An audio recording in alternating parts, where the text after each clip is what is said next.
Hello guys, how you doing? So welcome to part one of the Penthouse project, where I will be teaching you how to play my bass lines from my band Penthouse. Okay. In this lesson we shall be going through the verse, the change, and then to the rundown. Okay, it's going to take us up to the bass solo. So the next lesson we'll do the bass solo and the other parts, which are something like all that stuff, and all of the bass chordal stuff, which is at the end. Okay, but for now we're going to start off with, well, the start actually. Okay then, yeah, so the first thing I want to say is that none of this stuff is kind of like consciously thought.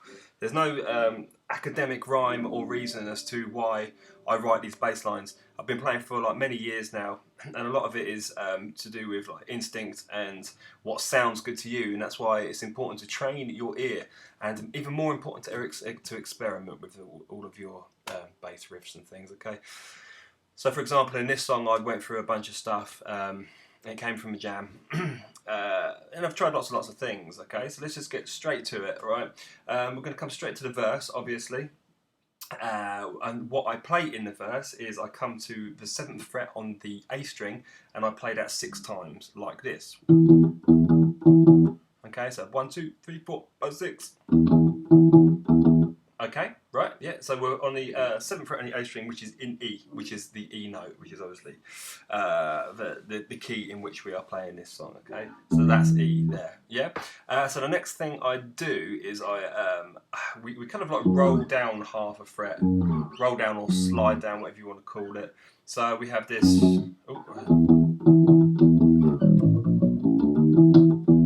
boom, see? Before we come to the next note, which is an open E, we do a little roll down, like half a step. So we come to 7th to 6th fret. Doesn't have to be in there. It's just a really, really small thing. Doesn't have to be in there. Okay, and then we're going to hit the open E once. And then we're going to hit the 5th fret on the E string. And then we're going to hit the 6th fret on the E string. Then we're going to hit the 7th fret on the E string. Right there. So the fingering for that is... Yeah, okay, so we have... Yeah. Okay, and then we're going to hit an open A string. Then we're going to hit the 5th fret on the A string. Then we're going to hit the 6th fret on the A string. So we have. Oops. Yeah, we can do a little. Hammer on there from the 5th to 6th if you want. When we hit the 7th fret on the E string, we can hit that twice if you want to. Yeah, okay, that's we're just getting a bit, yeah, okay, we just need to focus on that riff, okay? So that is the riff that I chose to do. Now, there's many, because it's in the key of E, there's a million and one things I could have done there. I could have gone like, I could have just simply with an E gone bum bum bum bum bum bum bum bum bum bum bum bum, or I could have added more to that philosophy and gone bum bum.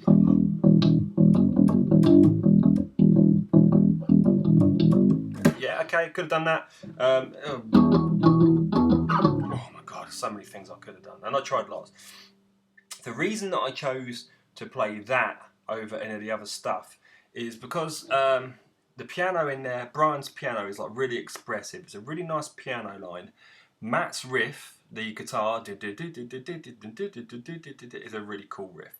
The stuff that Afro Phil puts over the top on his guitar is quite distorted and heavy. And I kind of figured that it took away from the ambience of it, and it took away from the... I don't know, if I was to play like... There's already so much stuff going on there. If I was to put that in there as well, it would have choked it a little bit, I think. Would have taken away from the groove, and would have taken away from the ambience of it. So I thought I'm just going to come up to a higher octave on this E rather than playing a low E and playing. And this thing here, it links so nicely in the way it just comes back to that E again. It just felt right, okay. But I'm just saying, there's a million things I could have done there, and it's important to experiment with it, okay. So that is what I was doing in the verse. It's quite a cool bass line. I'm happy with it. Obviously, when the drummer stops in the song, I stop, as everybody else does. That's not a written rule, but it just kind of felt like the right thing to do. But bar one instance where I carry on with that further in the song, just to add a bit of a dynamic to it and just to make it a little bit more different, to just keep it a bit, keep people on their audio heels. Okay, yeah. So there's that. I could, when I play it live, I tend to put a little bit more.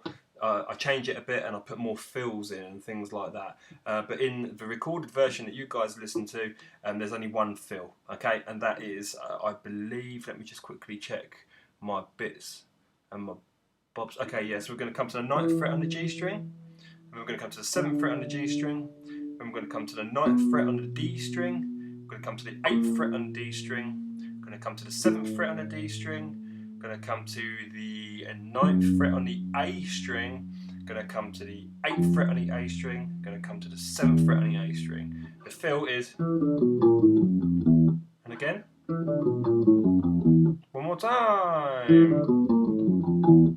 It's a simple, again, as a fill, there's a million things I could have done there. I could have done so much stuff. So in the song it's,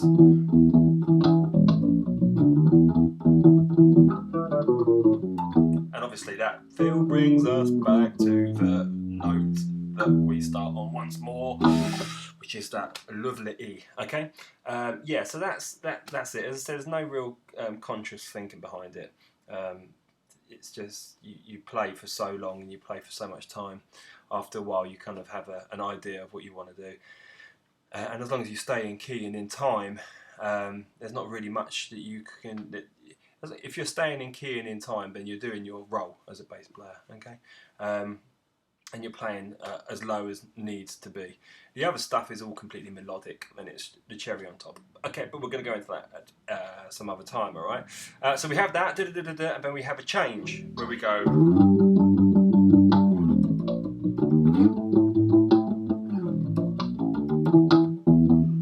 Okay, so what I'm doing there is come to the 10th fret on the the A string. I'm going to hit that 1, 2, 3, 4, 5, 6, 7, 8 times, yeah, like this. And then we're going to do this riff again. So we come 1, 2, 3, 4, 5, 6, 7, 8, and then we're going to hit an open E, an open, then the 5th fret, the 6th fret, the 7th fret, and then we come to the A string, open A, 5, 6. Okay, so it's that again, but we're just adding this in here. Okay, so we go 1, 2, 3, 4, 5, 6, 7, 8. Then we're going to come to the 12th fret on the A string, and we're going to do the same thing. We're going to hit that 8 times. 1, 2, 3, 4, 5, 6, 7, 8. Then back to the riff. So again.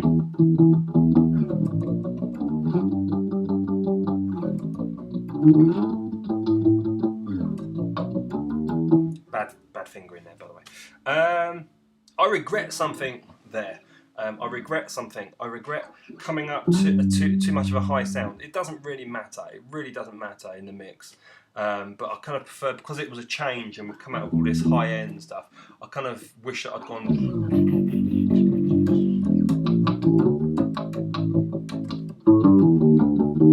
something like that. Just go lower. I prefer to have gone lower. But it doesn't matter. It really, really doesn't matter. It still sounds good going up that high. But if I was to best do it again, I would have gone lower. And I'll certainly do play lower when I play live. Okay, so there's those two parts and that change. And then we come back. So we have the verse, and then we have that change, verse change, and that happens a couple of times. Listen to the song when you're playing along to it for when that is. Okay.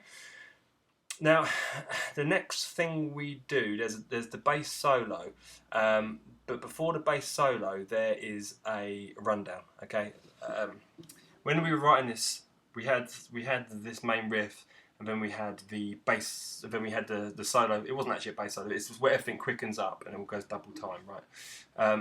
We needed something in between the two to link those two pieces of music together.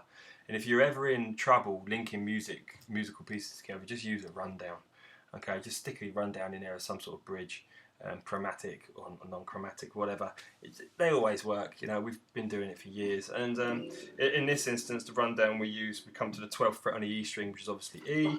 Okay, and we go bum, bum, bum, bum, bum, bum, bum, bum. Okay, that's the riff there. So we come to the 12th fret, we hit that once, and there's a gap, and then we hit it again before going down to the 10th fret on the E string. There's a gap, we hit it again before going to the 9th fret on the E string. There's a gap, and then we go to the 8, 7. So it is this, yeah?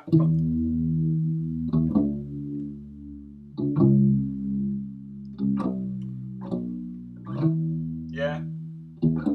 Easy. Okay, good. That happens 4 times, okay? But on the third one, we go up to the 14th fret instead of going down to the 10th fret. So, for example, we go bum, 12, 12, 14, 14, 9. Yeah, so bum, bum, bum, bum, bum, bum, bum, bum. Listen to the song, you'll understand what I'm talking about. So we do that on the third one. Why did I go up then? Okay, because it adds a dynamic. It makes it a little bit more different.